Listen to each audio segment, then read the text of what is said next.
विद्यार्थी मित्रांनो, आज आपण इयत्ता 4 प्राथमिक शिष्यवृत्ती परीक्षा स्कॉलरशिप परीक्षेसाठी काही समानार्थी शब्द पाहणार आहोत। मी तुम्हाला येथे वर्णानुक्रमे समानार्थी शब्द लिहून दिलेले आहे। व्यवस्थित समानार्थी शब्दांचा सराव करा। आपल्या व्हिडिओला लाईक करा।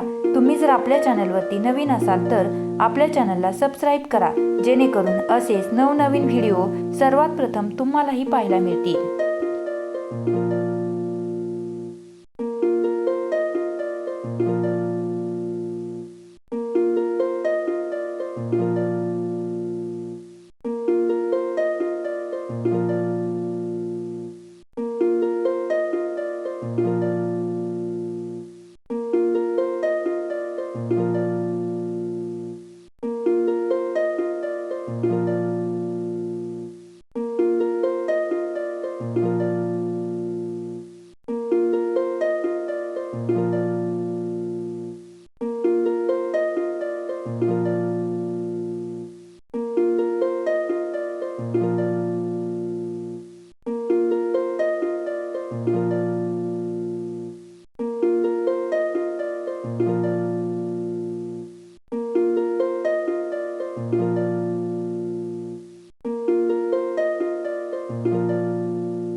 शिष्यवृत्ती परीक्षेसाठी पुढील माहिती जाणून घेण्यासाठी आपल्या द लर्निंग लॅब या यूट्यूब चॅनलला नक्की सबस्क्राईब करा, जेणेकरून असेच नवनवीन व्हिडिओ सर्वात प्रथम तुम्हालाही पाहायला मिळतील। व्हिडिओ शेवटपर्यंत पाहिला त्याबद्दल तुमचे सर्वांचे मनापासून आभार। धन्यवाद।